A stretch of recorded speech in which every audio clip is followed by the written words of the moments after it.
Here's everything I wish that I knew when I first started selling at markets.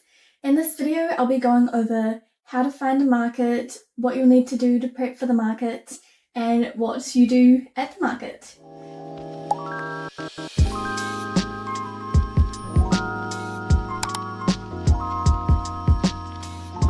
So I've been doing markets for about 2 years now, and I would say that I've done over 50. But I'm in no ways an expert, so if you've got any tips or tricks, leave them down below to help some people out. And I should probably introduce myself. So for those of you who don't know me, I'm Petra. Welcome to the Peachy Crochet channel. And for those that are coming back, welcome back and stay tuned for another fun video. I'm really excited about this video today, but this is from a New Zealand market perspective, so if you live elsewhere, it'll obviously be different. But yeah, I'll have chapters down below, so if you're after anything specific, just go there. Otherwise, grab a drink, some snacks, and let's get started. Okay, so there's going to be 6 sections in this video. Number 1 is going to be starting off, how to find a market and what you'll need, etc.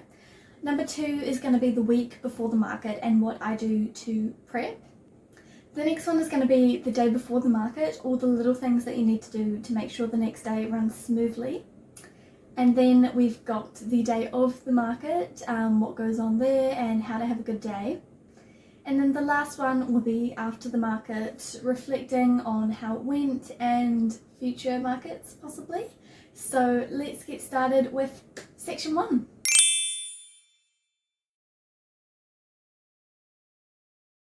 Okay, so you've decided that you want to start selling at markets. Now what? It is time to find a market. For your first market, I definitely recommend something that is local and won't break your wallet. In my experience, markets generally range from about like $30 to $70, but there are definitely ones that are cheaper or more expensive.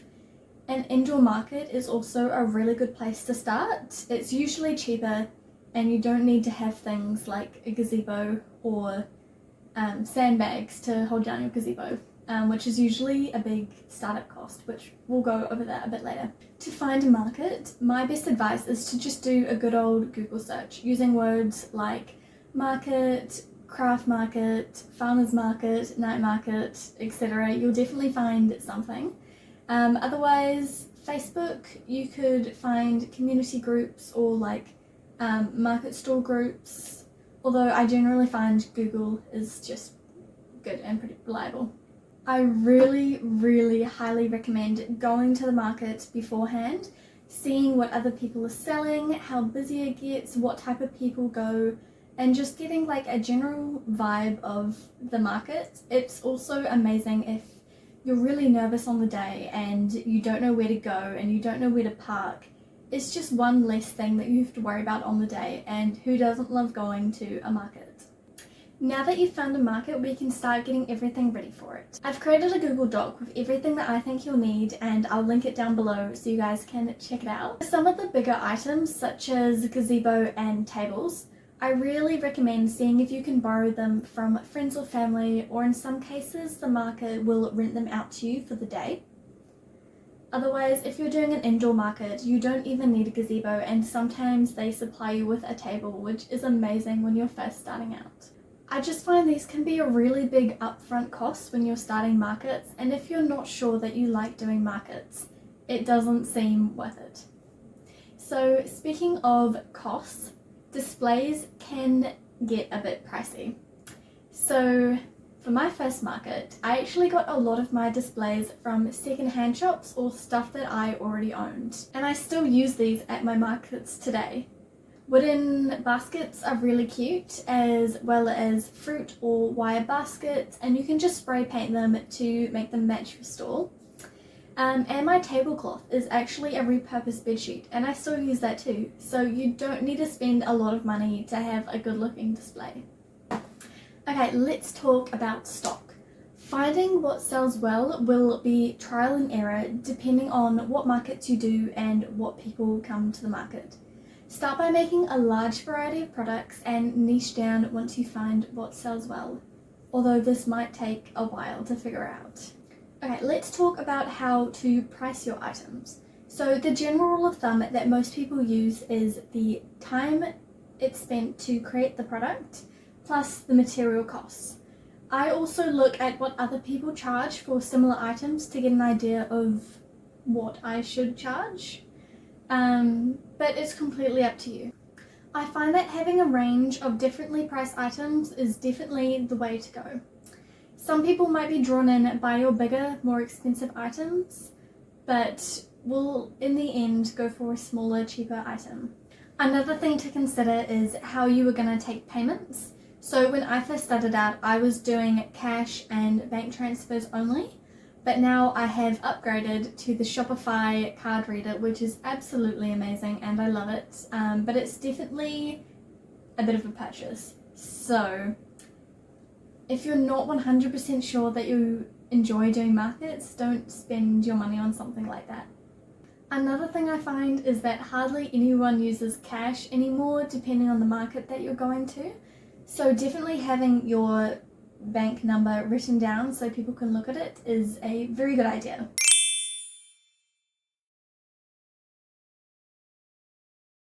Okay, so you've booked the market, got everything you need, stock is all prepped.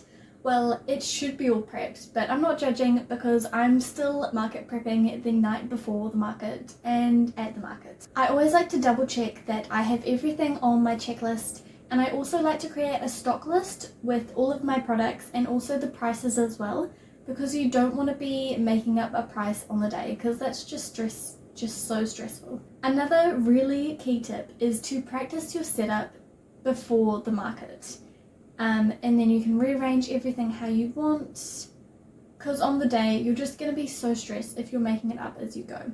So take a picture of your setup and reference this on the day. Your first setup might not look exactly how you want it to, but baby steps, you'll get there. For me, I love having a bright, colourful stall with varying heights and having my prices on my products or on a sign. Also, having a tablecloth that reaches the ground is really important and is actually a requirement at some markets, but it just makes everything look so much more professional. Okay, social media, you'll either love it or you'll hate it, but it's a very useful tool and you definitely should not overlook it. I like to use Instagram for my Facebook announcements, but you can use whatever platform you feel comfortable using. I usually like to do this about a week before the market, but you can definitely do it earlier or even closer to the market. You can do it as either a post or a story. I like to do mine as a story, but it is up to you. In this post, you want to let people know where you're going to be, when you're going to be there, and if you can, tag the markets. It's also good to show some of your products in the post or the story, just so if the market does post it on their social media, other people can see what your products are.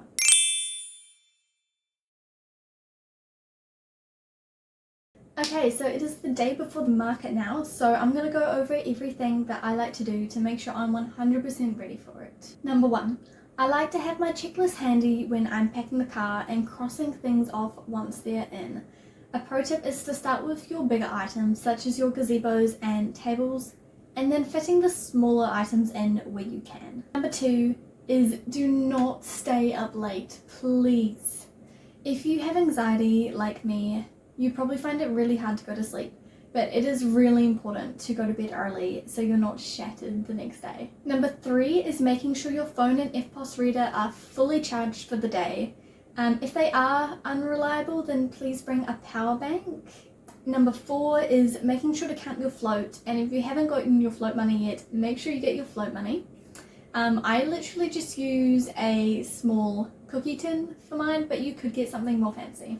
Number 5, if you are a last minute product maker like me, is updating your stock list and adding in all those prices. Oh, another really important thing is if you're using a card reader, please make sure that it doesn't need any updates. And I like to do like a little test checkout. I won't actually like pay, but just like testing that it'll go through to the checkout page so that people can check out on the day.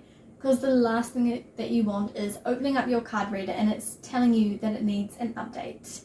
Because if you're in an area that doesn't have good reception, this will be horrible.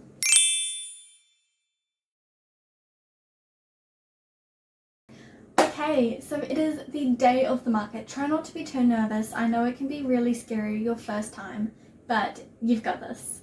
If it's your first time going to this market, I really recommend getting there as early as you can to set up and just having that extra time just in case anything goes wrong.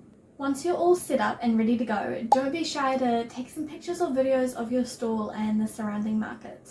I like to post a little video or photo on my Instagram story just to let people know where I am that day and what the market's like.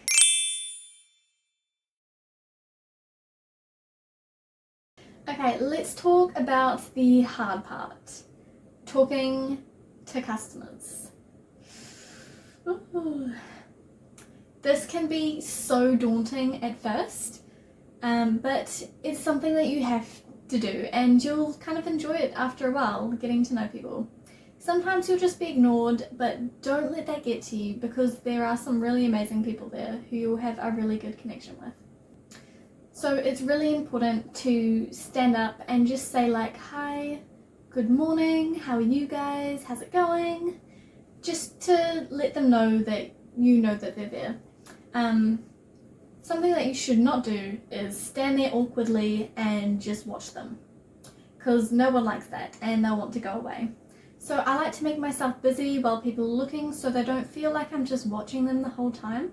So I'm usually always crocheting something, which is actually a really good talking point as well, because people will be like, oh, what are you making?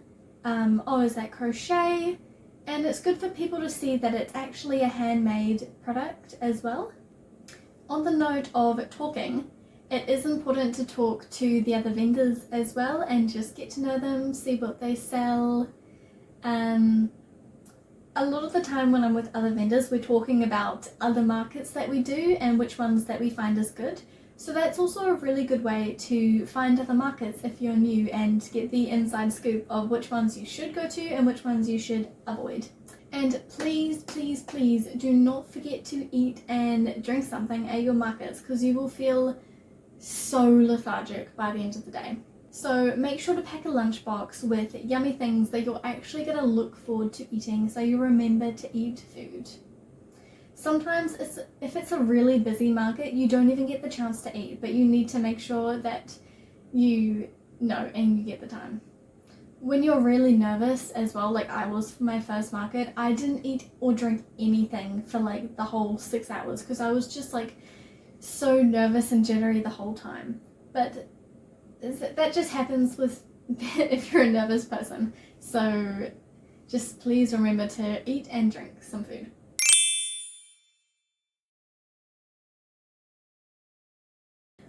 Okay, so the market is finished, you're all packed up, you've gone home, and so now what? Well, I hope it went well for you. But to be honest, after I finish most markets, I just go home and decompress for an hour or the whole night. But then I'll unpack the car, double check that my stock matches and my card reader and cash box all adds up.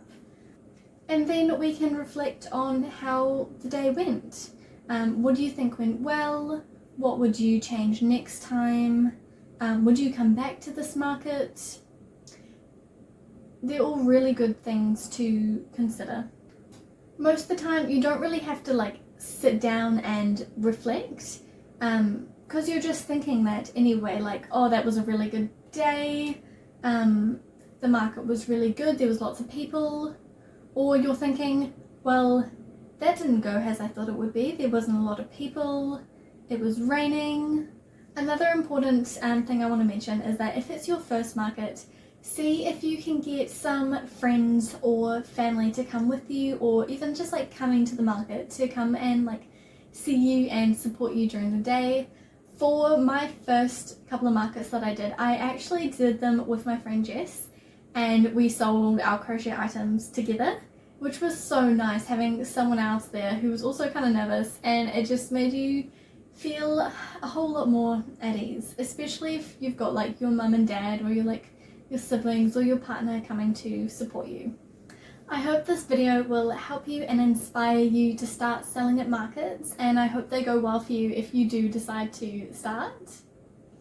Thank you guys so much for watching. If you'd like to see more Peachy Crochet content, don't forget to like and subscribe, and leave a flower emoji if you've lasted all the way to the end. And I'll see you guys next time, and stay peachy. Bye!